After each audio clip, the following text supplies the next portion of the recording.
اس پہ شاہ جی نے ایک چٹکی کاٹنے والا جملہ بھی لکھ دیا کہ عجب بات نہیں ہے کہ الماوردی اور تبری کی زبان میں ساری امت کو تو سرکار کی اولاد مان لیا جائے، مگر بعض جو خارجی ذہن رکھنے والے لوگ ہیں وہ جناب سیدہ فاطمہ سلام اللہ علیہا کی اولاد امام حسن اور امام حسین کو اولاد پیغمبر ماننے کو تیار نہ ہو، وہ کہیں یہ اولاد علی ہے، انہیں ہم آل رسول نہیں مانتے ہیں، یہ تو اولاد علی ہے، انہیں ان کو ہم آل رسول ہم کیوں مانے؟ کہا جب ساری امت جو ہے وہ اولاد پیغمبر ہو سکتی ہے تو حسن حسین کی اولاد پیغمبر نہیں ہو سکتے۔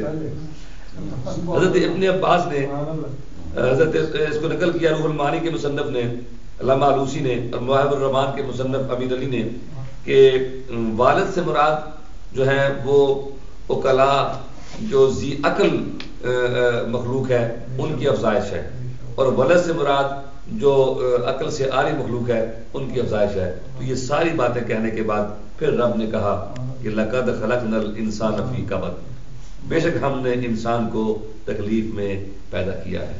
اب جو عمود ہے سورہ کا وہ اس پہ بات پہنچتی ہے، یہ پہلی قسموں کے ساتھ قاری قرآن کے ذہن کو تیار کیا گیا کہ اتنی بڑی ہستی کا تذکرہ ہے، اتنی بڑی ذات کی قسم ہے، اس کے حسن و جمال کا تذکرہ ہے، اس کی نسبت کا تذکرہ ہے، اس کی حضارتوں اور اس کی شہری اس کی معاشرت کا حسن کے جلوے تمہارے سامنے ہیں، کس طرح اس نے اس بدوی ماحول کو، بدوی معاشرے کو ایک شہری معاشرے میں بدل دیا، اور کس طرح اس کو نہ صرف بدل دیا بلکہ اس کو تمام آنے والے زمانوں کے معاشروں کا گویا کہ امام، رہبر و رہنما اور اسوہ کامل بنا دیا، تمام شہروں کے لیے نمونہ بنا دیا اس شہر کو، اور پھر ان کی تمام ان کے پیچھے آنے والے جو ان کو فالو کرنے والے ہیں ان کی سیرتیں اور ان کے آداب، ان کے اخلاق تمہارے سامنے ہوں، تو پھر دیکھو اے قاری قرآن اب تم ایک عام انسان کی حیثیت سے اس سے خطاب ہے، اور پس منظر وہی ہے وہ ابو الاسد والا کہ جو کہتا تھا اپنی طاقت میں جو گھمنڈ کرتا تھا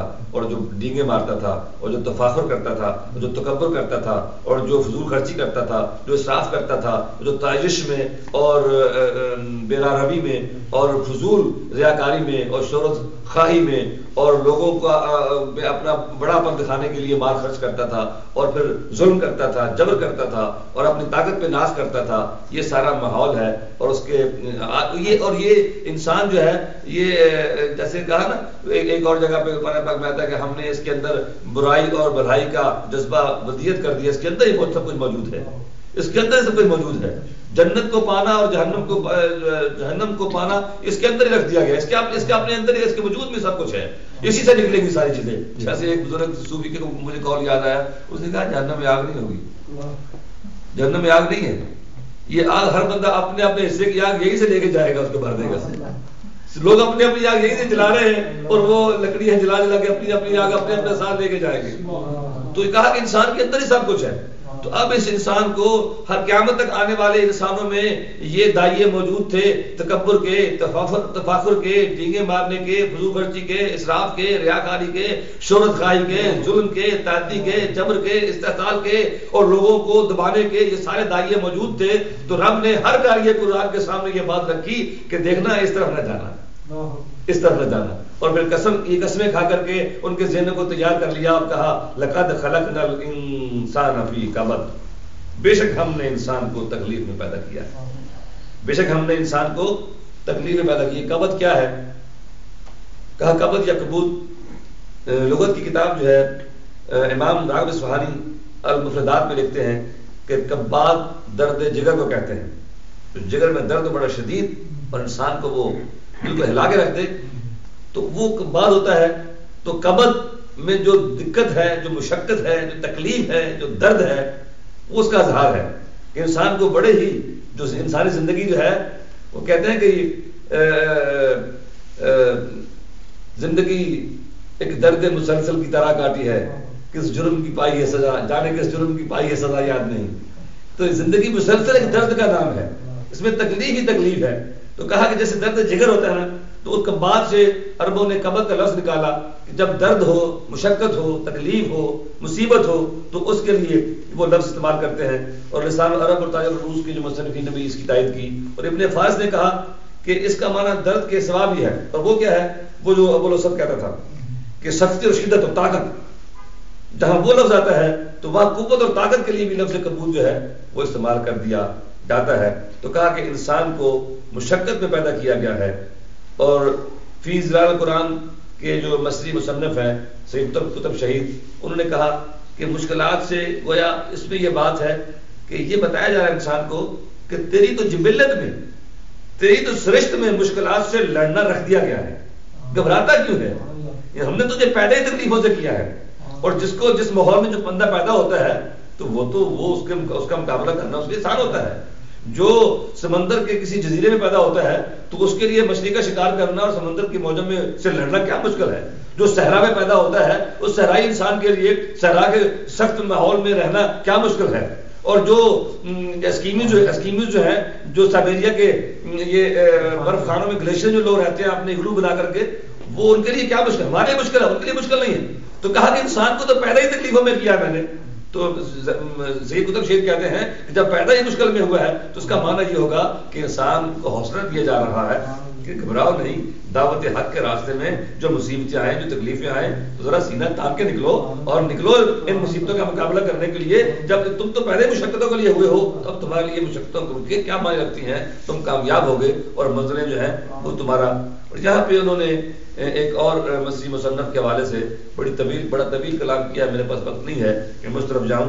ہمارے استاد مکرم نے بھی اس کو نقل کیا ہے اور وہ کہتے ہیں کہ یہاں پہ ابن عباس نے لکھا کہ قبض سے مراد مشقت ہے. جناب حسن بصری نے لکھا کہ مصائب دنیا ہے اور آخرت کی شدائد ہیں. جناب قتادہ نے کہا کہ ایسی محنتیں ہیں جن کا رزلٹ دنیا میں آ جائے. حضرت عطا بن ابی رباح نے کہا کہ حمل، ولادت، رضاعت، دودھ چھڑانا، معاش، حیات، یہ ساری جو تکلیفیں ہیں وہ اس سے وہ مراد ہے. اور جناب اکرمہ عطیہ نے کہا کہ اعتدال و توازن قبض ہے. اور ایک صاحب نے لکھا کہ اس سے مراد استقامت ہے.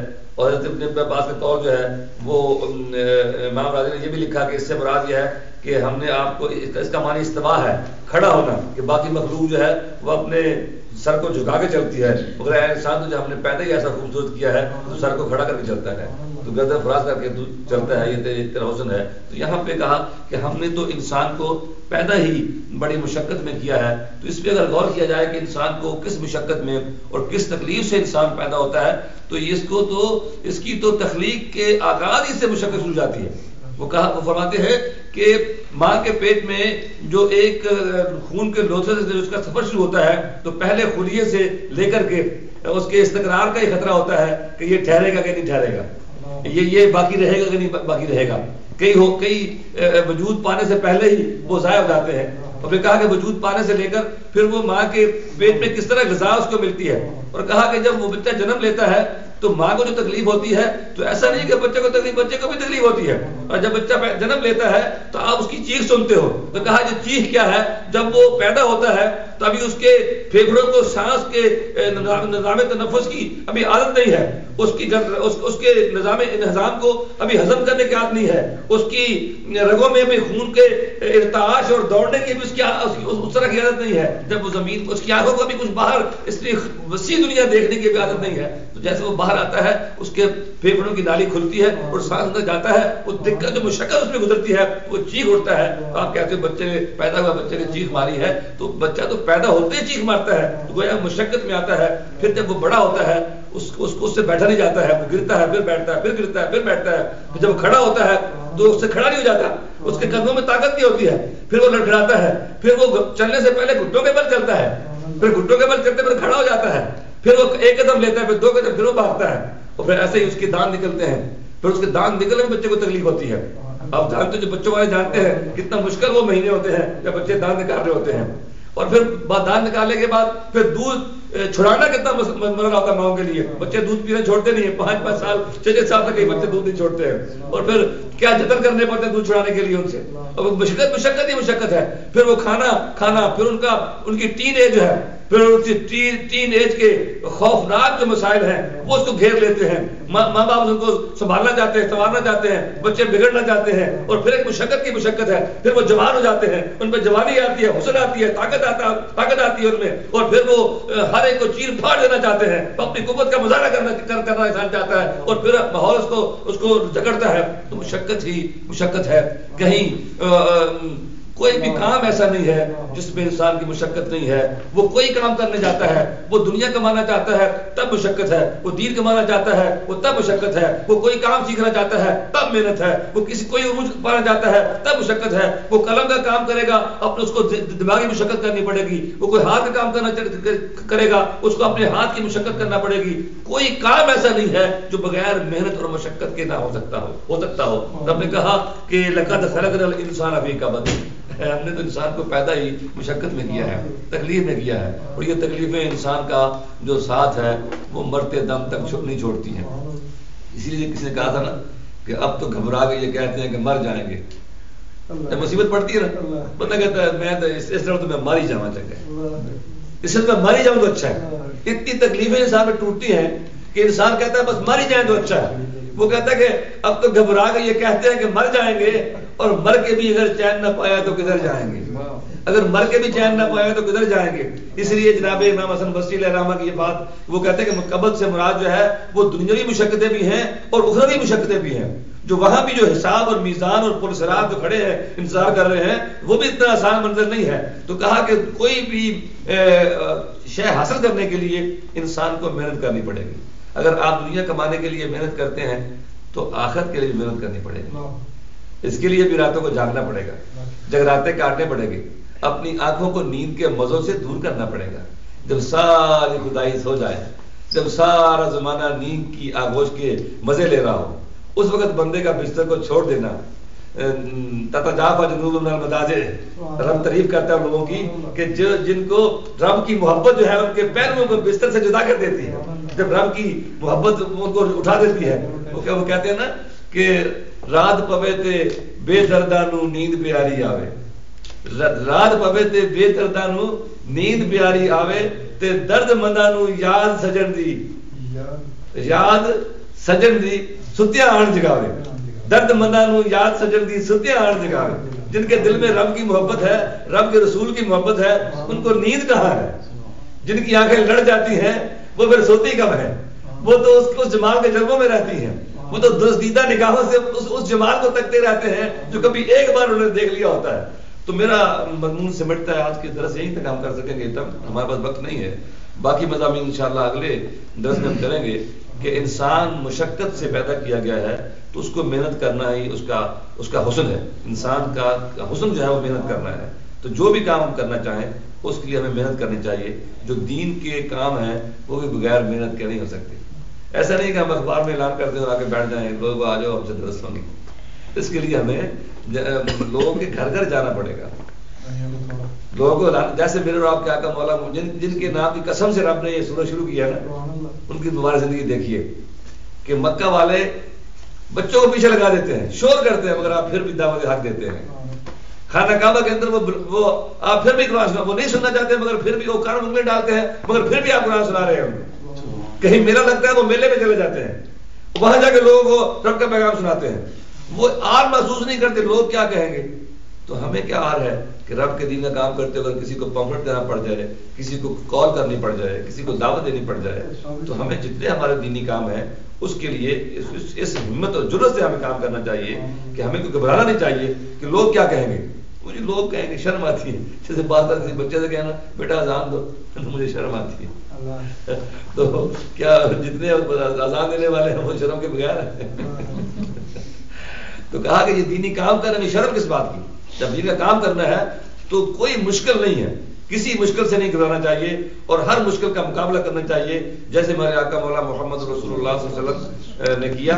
اور سید قطب شہید کے اس تفسیر کے مطابق یہ بندہ تو پیدا ہی مشکلوں کے لیے کیے گا, وہ تو پیدا ہی مشکلوں میں ہوا ہے. تو یہ اس کو ہمت بجائی جا رہی ہے کہ جب تم پیدا ہی مشقت میں ہوئے ہو تو پھر کوئی بڑی سے بڑی مشکل تمہارے راہ کی رکاوٹ نہیں بن سکے گی. کوئی پہاڑ بھی آئے گا نا تمہارے دین کی راستے میں تو وہ تمہیں روک نہیں سکے گا, بشرطے کہ تمہارا ارادہ مضبوط ہوا اور تعلق باللہ اور تعلق بالرسول تمہارے ہاتھ سے دامن مصطفیٰ کریم نہ چھوٹا اور رب کی رحمت کا دامن تمہارے سے نہ چھوٹا, رب کی ذات پہ یقین تمہارے ہاتھ سے نہ نکلا تو پھر تم کامیاب ہو. اللہ مجھے اور آپ کو عمل کی توفیق نصیب فرمائے. السلام علیکم ورحمۃ اللہ.